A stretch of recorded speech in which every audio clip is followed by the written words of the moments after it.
Hey everyone, welcome to the movie guys. I'm Mike, and this is my review of M. Night Shyamalan's Trap. I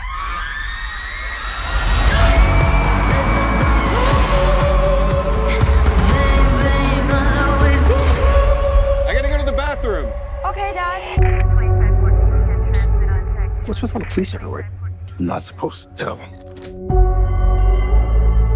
You know the butcher? The freaking nut job that goes around chopping people up? The feds heard that he's gonna be here today.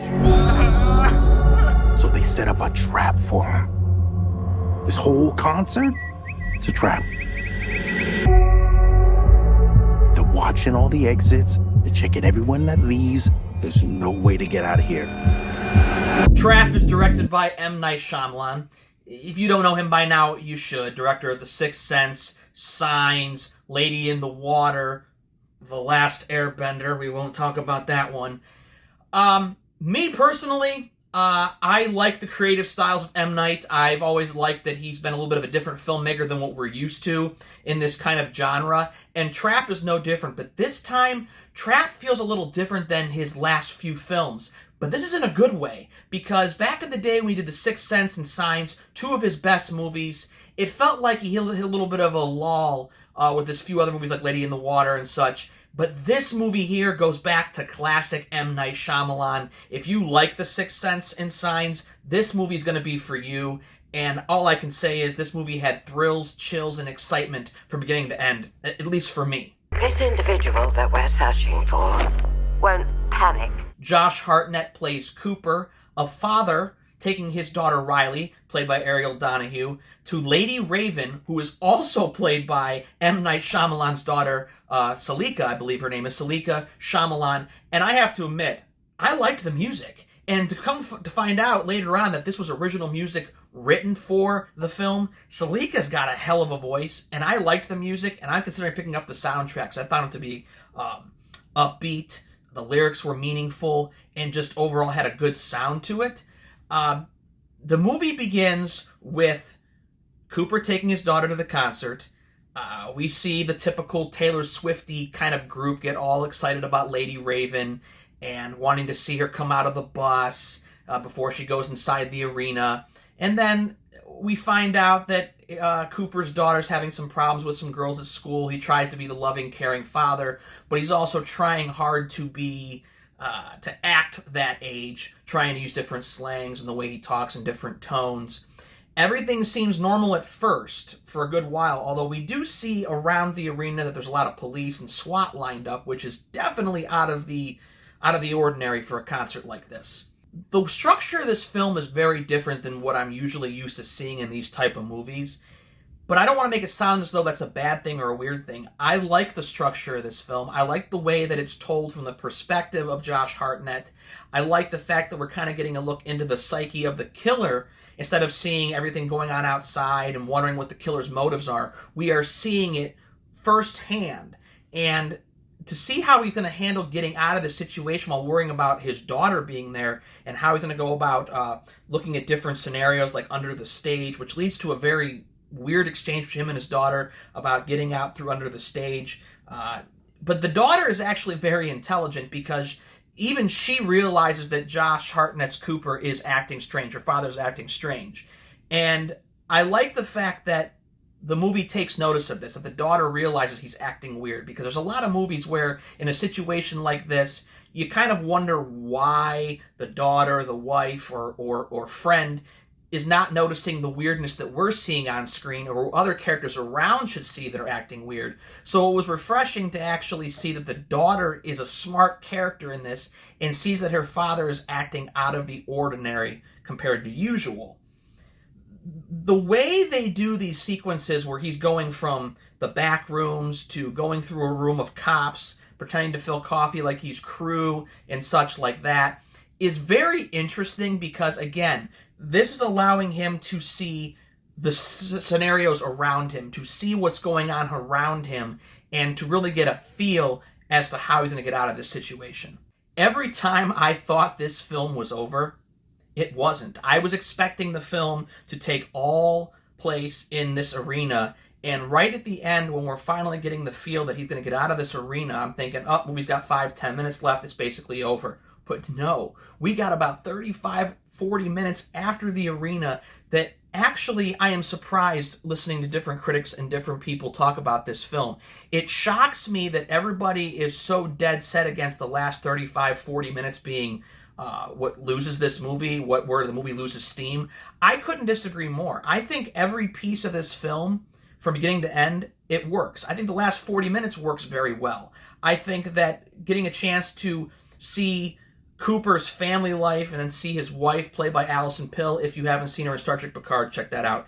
But I like the fact that we're getting to see this stuff, and I like the tension and wondering what's going to happen with Lady Raven and how she's going to handle the situation, knowing that, spoiler, that he is the butcher, that she finds out he's the butcher going into the third act. Spoilers done. I like that we get a chance to shift perspective from him to her in the bathroom. I think that creates a lot of tension in that sequence. And it's another situation where you think the movie's over, and it's not over again. And I think the last 35-40 is exhilarating, and I think it makes the first 2 acts of the film stronger, because we get all this buildup in the arena to this last 35 minutes that really accumulates to one big grand finale. M. Night Shyamalan is known for his twists and turns a lot of times here. I didn't really think that there was a huge twist in this third act, like compared to his other films. You know, a lot of reviews have all said about the big twist. I don't think there's a big twist here. I didn't feel like there was. Maybe I just kind of saw a lot of what was happening coming, so I didn't feel like that there was one. But as a whole, the movie is good. It's good. And all 3 acts are good. Don't let people steer you away from that. I personally like all 3 acts. Some people might not. But I think all 3 acts are strong, and I think it accumulates to one big grand finale. The performance of Josh Hartnett is spectacular. I think he does a great job playing the serial killer Cooper. This is a role that I've never seen Josh Hartnett in before. He's usually always playing the good guy. And to see him play not only the bad guy here, even though secretly you're kind of rooting for him, which is weird because he's a serial killer, but you can't help yourself because you're following him and you're kind of almost hoping he gets out of it. It's weird to feel that way, but I give M. Night Shyamalan credit for that, because he actually makes you feel a little bit of sympathy for Hartnett's Cooper, and even though we shouldn't, we kind of do. But the gazes and looks into the camera that he gives are scary. In the final 10 minutes, when we finally get a look into his psyche, it's very disturbing, and he pulls it off so well. His chemistry with Ariel Donahue, Riley, his daughter, is also very good. You really felt as though they really were father and daughter. Excuse me. It works very well, and I liked Salika Shyamalan's Lady Raven. Not only the music, but when her role in the third act starts to become a role, I thought she did a great job as well. The direction is good, the camera work is good, and I think the story structure is good altogether. Not much more I can say without falling into spoiler territory. I already feel like I've said too much, but I highly recommend you see it. It's really good, and it definitely is a back-to-form movie for M. Night Shyamalan. So, in conclusion, I give M. Night Shyamalan's Trap. This dude is next level insane.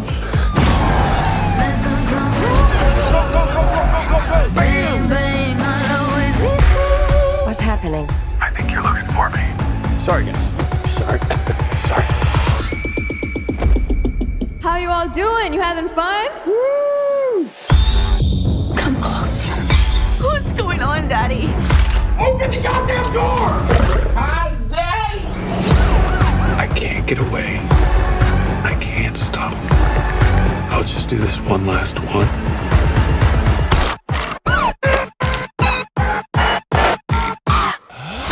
A 9 out of 10.